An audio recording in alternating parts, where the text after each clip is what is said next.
جی السلام علیکم جی بھائی جان، آج 31 مارچ ہے اور ٹھیک آج کے دن 31 مارچ کو میں قاسم علی شاہ صاحب کے ساتھ ازبکستان گیا تھا۔ 3 سال بعد آج 31 مارچ ہے اور میں کیرو میں ہوں۔ یہ اللہ کی قدرت ہے اور میں ابھی ہوٹل میں ہوں، دریا نیل کا نظارہ ہے۔ تو آج میں انشاءاللہ تعالی حضرت موسیٰ علیہ السلام کے شہر لکسر جاؤں گا، جہاں حضرت موسیٰ علیہ السلام رہے۔ انہوں نے لکسر شہر بھی خود بنایا تھا اور اسی شہر کو بناتے بناتے ان کی اپنی والدہ سے ملاقات ہوئی تھی اور اپنے بھائی ہارون سے ملاقات ہوئی تھی، اور میں اس شہر میں جاؤں گا اور فرعون کے محل ابھی تک موجود ہیں، اور وہ جو سارا واقعہ آیا تھا میں 3 دن ادھر ہی رہوں گا۔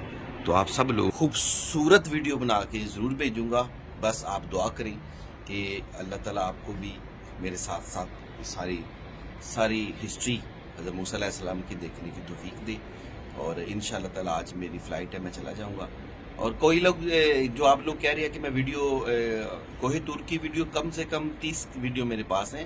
ادھر وائی فائی کا بڑا مسئلہ ہے، وائی فائی کمزور ہے ادھر، وہ کبھی وائی فائی مضبوط ہوتی ہے تو میں ویڈیو اپلوڈ کر دیتا ہوں۔ انشاءاللہ تعالیٰ پاکستان واپس آ کے یہ ادھر جہاں بھی مجھے اچھی وائی فائی ملی میں ضرور اپلوڈ کروں گا۔ جی آپ سب لوگوں سے آپ دعا کریں کہ میں آپ کو آئندہ بہت بڑی ہسٹری دکھاؤں گا، بہت بڑی۔ ابھی جو آپ نے گیزا میں اہرام دیکھے ہیں، یہ اسکندریہ دیکھا ہے، یہ بہت چھوٹی ہسٹری ہے۔ اصل میں 36 فرعون جو تھے وہ کنگ ویلی جو ہے وہ لکسر میں ہے، اور حضرت موسیٰ علیہ السلام بھی لکسر میں پیدا ہوئے تھے، اور لکسر سے ہی فرعون کے ساتھ لڑائی ہوئی ہے، لکسر سے ہی وہ دریائے نیل کراس کر کے سعودی عربیہ چلے گئے تھے۔ میں آپ کو وہ انشاءاللہ تعالیٰ ضرور دکھاؤں گا۔ شکریہ۔